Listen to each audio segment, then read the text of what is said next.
The emergency transmission crackled through the communication array aboard the Zelani research station, its desperate tone cutting through the usual background hum of deep space monitoring equipment. Communications Officer Vexta S4 eyes widened as she processed the incoming message, her delicate fingers trembling as they danced across the holographic interface. "Director Kalani, you need to hear this immediately," she called out, her voice carrying the high-pitched stress, harmonics typical of her species when facing extreme danger. Director Kalani glided across the observation deck, his elongated form moving with the fluid grace that had evolved on his homeworld's lower gravity. As the leader of the Galactic Confederation's most remote research outpost, he had grown accustomed to the occasional equipment malfunction or minor emergency. Nothing, however, had prepared him for what he was about to hear. "Play the transmission," he ordered. His crest flattening against his skull in anticipation, the message began with the standard Confederation emergency protocols, but the content that followed sent chills through every being on the station. A massive invasion force from the Drakmor Empire had emerged from dark space, overwhelming the outer colonies with terrifying efficiency. Entire star systems had fallen silent within days. The military escort protecting the civilian evacuation convoy was being systematically destroyed, leaving millions of innocent beings defenseless against the approaching nightmare. "The situation is critical," the message continued, static occasionally breaking through the desperation in the commander's voice. "We have lost contact with the 5th and 7th battle groups. Enemy forces are advancing on the civilian ships. We estimate less than 18 standard hours before total annihilation. This is a general distress call to any and all Confederation allies. We need immediate assistance. Repeat, we need immediate assistance." The transmission ended, leaving the research station in stunned silence. The 12 different species represented among the station's crew exchanged worried glances, their various forms of communication creating a babel of frightened whispers and nervous clicking sounds.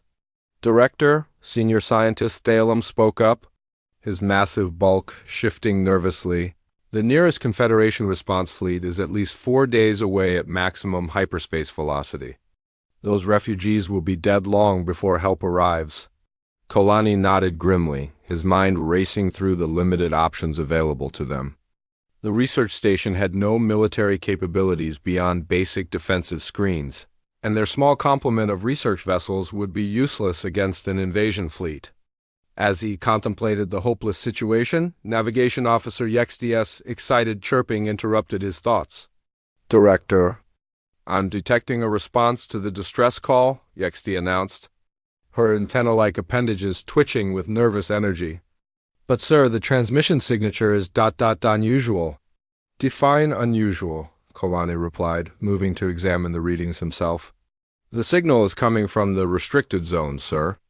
Sector designation Terra 77. The origin point is that Deathworld the Confederation classified as highly dangerous several cycles ago." A collective gasp echoed through the observation deck. Every spacefaring species in the galaxy had heard stories about the Deathworlders who called themselves humans. They were the beings who had somehow evolved on a planet so hostile that it regularly tried to kill everything living on its surface. Weather systems that could level cities, geological activity that reshaped continents, and a gravity well so deep that it had forged beings of incredible density and strength. The humans had only recently achieved interstellar travel. But their first contact with the Confederation had been memorable for all the wrong reasons. During the standard biological and cultural assessment, the review board had been horrified to discover that humans considered their planet a paradise worth protecting. What they called mild weather could strip flesh from bone. Their gentle rainfall was more corrosive than industrial solvents used by most civilizations. Their peaceful wildlife included predators that could crush battleship hulls. The Confederation had ultimately granted them restricted membership status, mainly because no one wanted to anger beings who treated such an apocalyptic environment as home. Humans were polite enough during diplomatic functions, but there was always an underlying sense that they were constantly holding back tremendous destructive potential. "Sir," The transmission is coming through now, Vexta reported, her voice barely above a whisper. The voice that emerged from the communication system was unlike anything they had heard from humans before. Previous diplomatic exchanges had been conducted in careful, measured tones designed to put other species at ease. This voice carried no such consideration. It was cold, efficient, and utterly without mercy. Confederation Station, this is Admiral Chun of the Terran Defense Initiative. We have received and analyzed the distress call. Response fleet deployment is already underway. Estimated arrival at the evacuation zone is 14 hours, 37 minutes. We will handle the situation. The transmission ended as abruptly as it had begun, leaving the research station crew in stunned silence once again. Handle the situation? Senior engineer Zephyr S. Translator struggled with the complex emotional undertones in his native clicking language. What does that mean exactly? The Confederation databases indicate that humans have a total of perhaps 30 interstellar-capable vessels in their entire fleet. The intelligence reports on the Drakmor invasion force indicate more than 2,000 ships, including multiple Dreadnought-class vessels. Director Kolani accessed his personal database, scrolling through the limited information available on human military capabilities. The official reports were sparse and often contradictory. Human diplomats had been remarkably evasive about their actual defensive capabilities, stating only that they were adequate for home defense purposes. Perhaps, Communications Officer Vexta suggested hesitantly, they don't fully understand the scale of the threat they're responding to. The translation matrices between human languages and Confederation standard have been known to cause misunderstandings. Maybe we should clarify the situation. Before Director Kolani could respond, the communication array activated again. This time, however, the signal was not directed at their station. The passive monitoring systems had intercepted a wideband transmission originating from human space and broadcasting on all known emergency frequencies. All Confederation vessels in sector designations. Gamma through Omega. This is Terran Command. Clear the following hyperspace corridors immediately. Navigation hazard protocols are now in effect for the next 24 hours. Any vessels remaining in the designated zones after the 30-minute warning period will be considered hostile and will be fired upon without further warning. The transmission included detailed coordinate sets that covered an enormous volume of space, creating a corridor that stretched from human territory all the way to the embattled evacuation zone. The calculations showed a pathway that would allow for sustained maximum velocity hyperspace transit without the usual safety pauses required for navigation updates. They can't be serious, Senior Scientist Thalem muttered, his massive form trembling slightly. Those corridors pass through 7 different star systems. The gravitational interference alone would tear apart any ship traveling at those velocities, and the precision required to maintain course corrections while moving that fast. He trailed off, unable to complete the thought. Navigation Officer Yexts antenna were practically vibrating with excitement as she processed the information. Director, I've run the calculations 3 times. If they're planning to travel those corridors at the velocities the clearance suggests, they would need navigation computers capable of processing approximately 10,000 course corrections per second. The computational power required would exceed the total processing capability of our entire research station by several orders of magnitude. The implications began to sink in as the crew realized what they were witnessing. Either the humans were about to attempt an incredibly reckless maneuver that would likely destroy their entire response fleet, or their technological capabilities were far beyond what the Confederation had estimated. Sir, Communications Officer Vexta called out, her voice tight with confusion. I'm detecting massive energy signatures emerging from human space. Multiple contacts, all registering as military-grade vessels. But sir, the readings they're not matching anything in our identification databases. Director Kolani felt a chill run through his elongated form as he realized that the Confederation might have severely underestimated the Deathworld humans. The stories about their planet had focused on the obvious dangers, the hostile environment, the aggressive wildlife, the deadly weather patterns. But perhaps the real danger lay not in what their world had done to them, but in what they had become in response to it. On the main display, tracking sensors showed the growing fleet of human vessels as they organized into formation. Each new contact that appeared seemed larger and more heavily armed than the last. The energy signatures were unlike anything in the Confederation databases, suggesting weapon systems and defensive technologies that operated on entirely different principles than conventional designs. As the human fleet prepared for their Commander Felinock of the Confederation cruiser, Bright Dawn had seen many terrible sights during his 40-year military career, but nothing had prepared him for the systematic destruction of his convoy escort fleet. The massive Drakmar warships moved with predatory grace through space, their dark hulls absorbing light rather than reflecting it, creating the appearance of mobile wounds in the fabric of space itself. "Commander, we've lost the Stellar Pride and the New Horizon," his tactical officer reported, the translator struggling to convey the emotional devastation in the young officer's native song language. "Enemy forces are closing on the civilian transports. Our remaining defensive screen consists of only 3 vessels, all reporting critical damage." Felinock's primary arms gripped the command chair as his secondary arms worked frantically at the control interface. Behind them, nearly 2 million civilian refugees from 17 different worlds crowded into vessels never designed for such massive evacuations. The cargo bays, passenger compartments, and even life support maintenance areas had been converted into temporary living spaces. The ships were so overcrowded that many beings were forced to share breathing apparatus designed for different physiologies.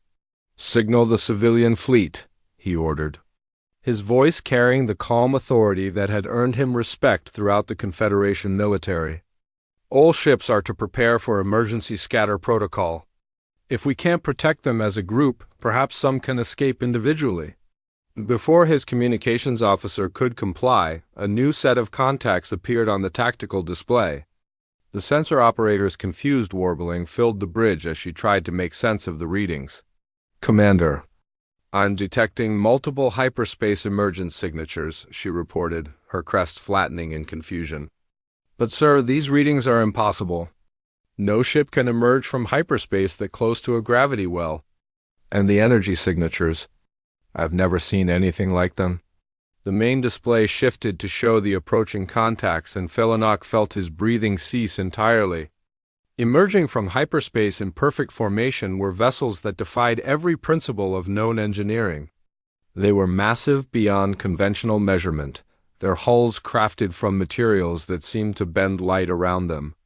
But more disturbing than their size was their obvious purpose. These were warships, designed by beings who understood destruction on a fundamental level. "Sir, I'm receiving a transmission," the communications officer announced, her voice trembling with a mixture of fear and hope. "Put it through," Felinock ordered. The voice that filled the bridge was the same cold, efficient tone they had heard from the human admiral earlier. But now there was something else underlying the words, a carefully controlled fury that made every being on the bridge instinctively want to seek shelter. "Confederation fleet. This is Admiral Chun aboard the TDS Retribution. We have assumed tactical command of this engagement zone. All refugee vessels are to maintain current position and await escort assignment. Drakmar forces, you have 10 seconds to begin immediate withdrawal from this system, or we will demonstrate why the galaxy has classified our homeworld as a death world." The transmission cut off, leaving stunned silence on the bridge. Through the viewports, they could see the human fleet spreading out in what appeared to be a defensive formation around the refugee convoy.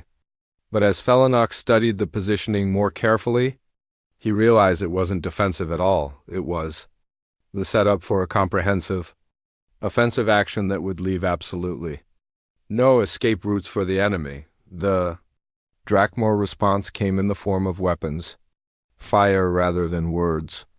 Their massive dreadnoughts opened fire with weapons capable of cracking planets, sending streams of destructive energy toward the human vessels. The attack was coordinated, overwhelming, and absolutely devastating in its intensity. It was also completely ineffective. The human ships didn't dodge the incoming fire, they absorbed it. Energy that should have vaporized anything it touched simply vanished into their hulls, as if the vessels were consuming the destruction and converting it into something else entirely.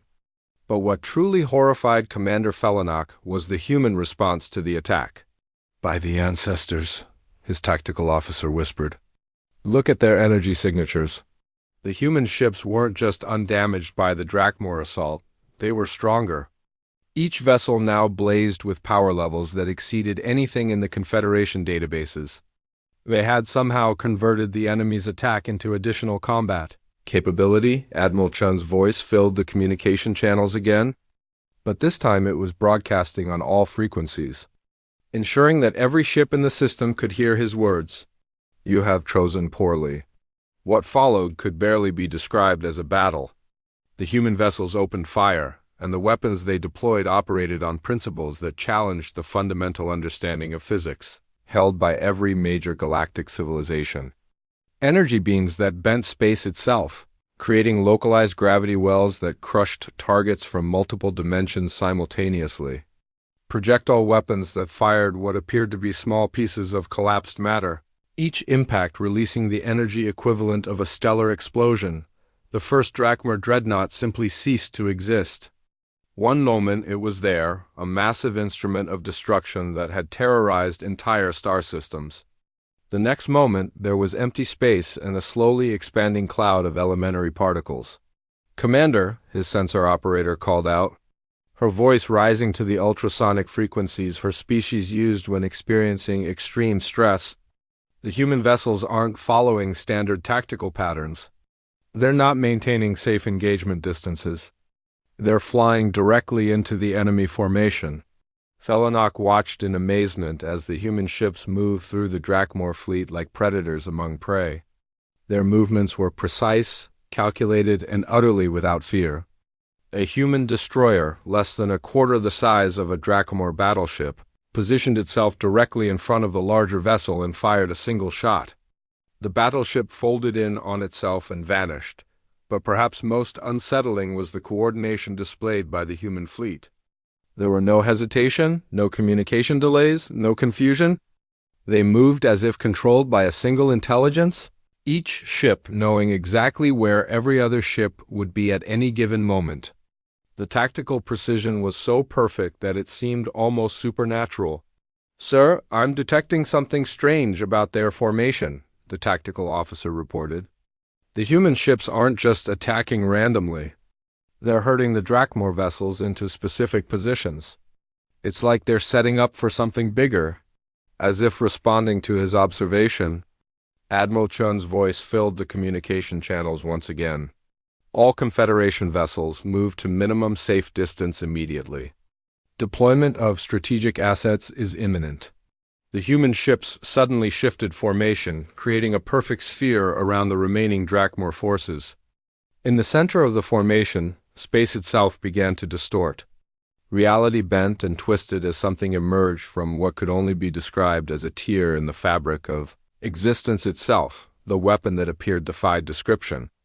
It was simultaneously massive and infinitely small, bright enough to blind sensors while remaining completely invisible to certain spectrums of light. When it activated, the effect was unlike anything in recorded galactic history. The Drakmor ships didn't explode or disintegrate. They simply stopped being relevant to reality. One moment they existed as massive threats capable of conquering star systems.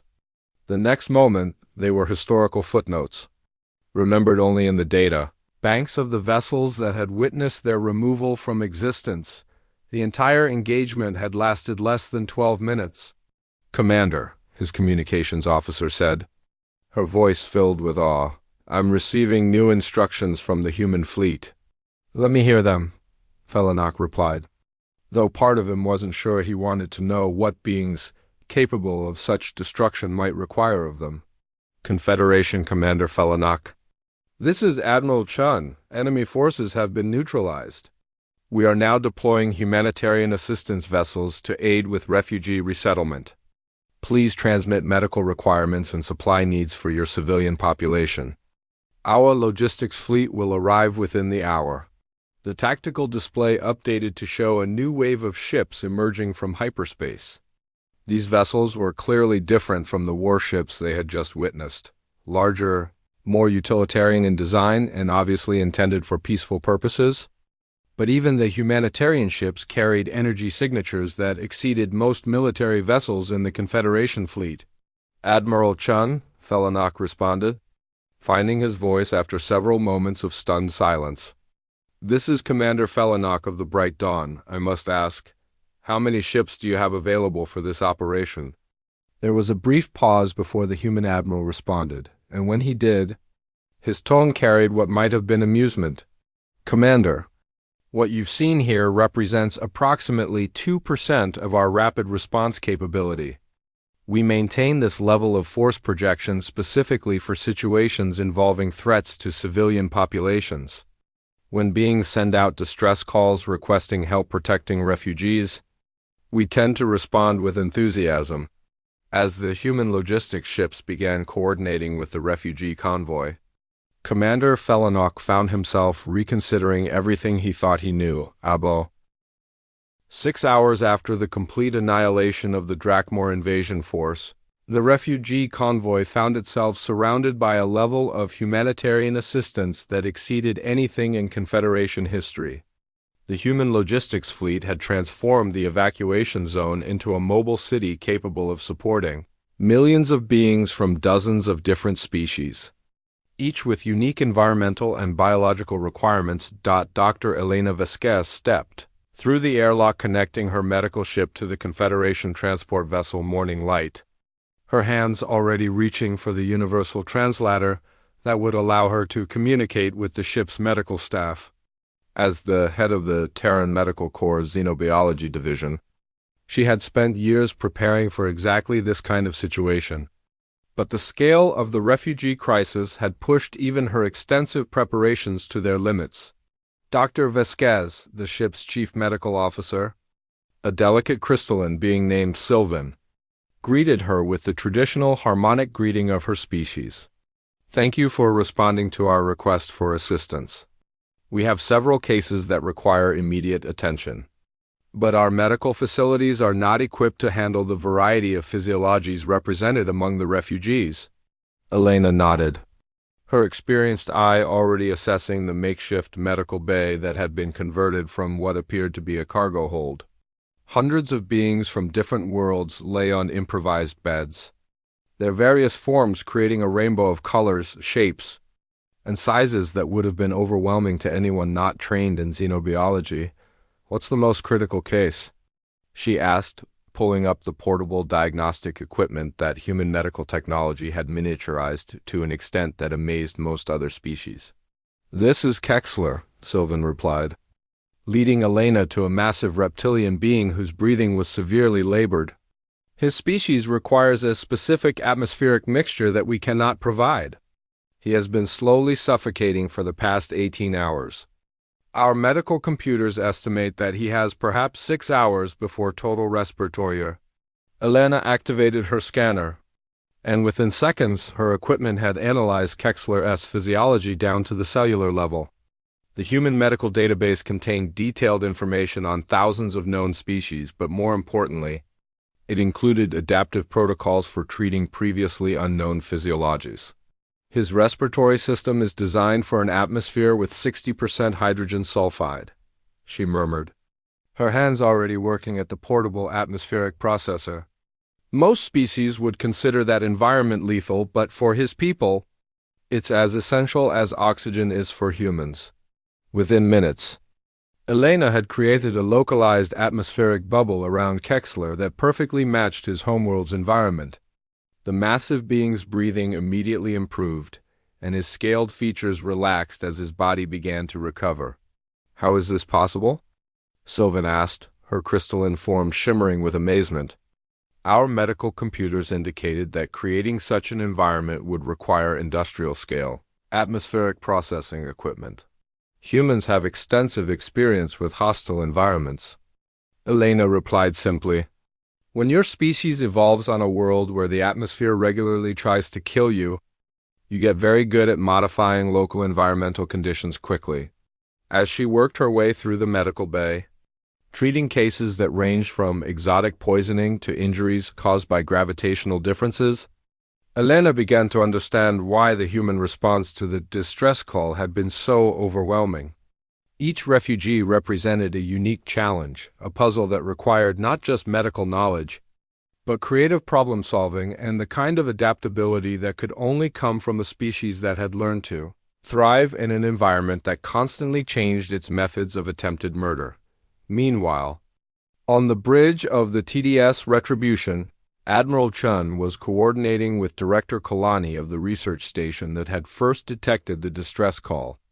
The conversation was being conducted through multiple translation matrices, as the director's species communicated through a combination of verbal language and chromatic displays that shifted across his skin. Admiral Chun, the director said, his skin showing patterns that indicated deep curiosity mixed with concern. May I ask why humanity maintains such extensive humanitarian capabilities?